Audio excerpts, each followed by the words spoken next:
राधे मेरी स्वामिनी, मैं राधे का दास, जन्म जन्म दीजिए मैं हूँ वृंदावन वास।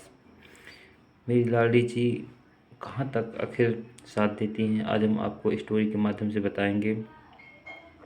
एक एक महाजन रहता था वृंदावन में। उसका नियम था कि वो नित्य पहले साधुओं को भोजन आदि खिलाता था, इसके बाद स्वयं खाता था। उसने अपने सिपाहियों से बोला कि द्वारपालों से कि जाइए आप जाके दो संतों को आप लेके आइए। वो गए और वहाँ से देखे तो वहाँ उन्हें कहीं कोई भी संत नहीं मिला, क्योंकि जो भी संत थे वो सब सारे राधा रानी की सेवा में लगे हुए थे और वहाँ पे कोई नहीं दिखा। केवल दो भिखारी थे जो बैठे हुए थे बाहर। उन्होंने सोचा कि आखिर हमें संत मिल नहीं रहे हैं, हम जाएंगे तो महाराज हमको दंड देंगे, क्योंकि उनके बिना किसी पहले साधु को खाना खिलाते हैं, इसके बाद फिर पा लेते हैं स्वयं। तो अगर ऐसा नहीं हुआ तो हमारी नौकरी से निकालेंगे, प्लस हमारी खैर नहीं। उन्होंने सोचा चलो इनको भिखारी को ही साधु बना देते हैं। उन्होंने साधु भिखारियों को ही साधु बना दिया और जाके महाजन के पास ले गए और बैठा दिया। उन्हें क्या पता भेष बदल के कोई पहुंच जाए।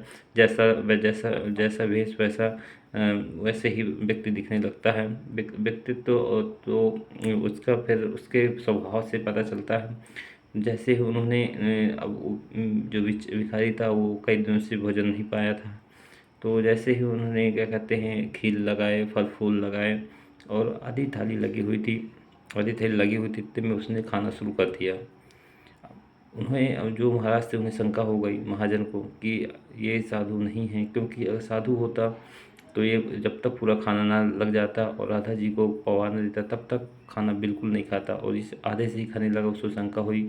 उसने उसको भिखारी को तेजी से डांटा और उसको दुत्कार दिया और भगा दिया। बोला कि हम साधुओं को खाना खिलाते हैं, भिखारियों को नहीं। ऐसा उसने करके और राधा रानी से क्षमा मांगा कि आज कोई साधु नहीं है और मैं पा लेता हूँ भोजन। उसने खा लिया। पर देखिए राधा रानी जी की कृपा देखिए, जैसे ही वो सो जाता है, जैसे ही वो सो जाते हैं तो उनके सपने में राधा रानी उन्हें सच्चा दर्शन देती हैं। वो बहुत खुश होता है कि मेरे सपनों में राधा रानी आई। राधा रानी ने बोला कि आपसे बहुत बड़ा अपराध हो गया है। उन्हें बोला मेरी स्वामिनी, मैं अपनी जानकारी में कोई अपराध नहीं किया।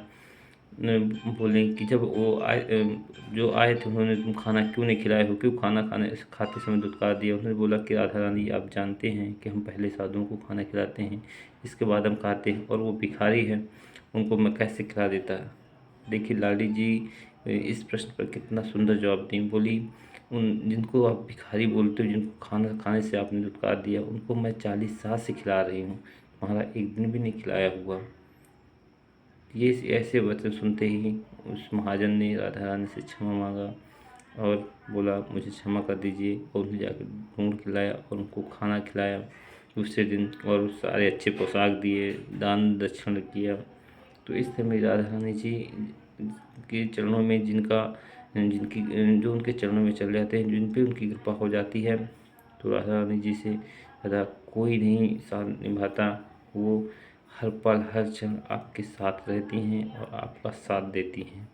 जय श्री कृष्ण, राधे राधे। बस राधा रानी कृपा सब पे बनी रहें और सबका सहयोग मिलता रहे। आप हमारी वीडियो देखें, जो भी गलती हो आप हमें ज़रूर बताएं। जय श्री कृष्ण, राधे राधे।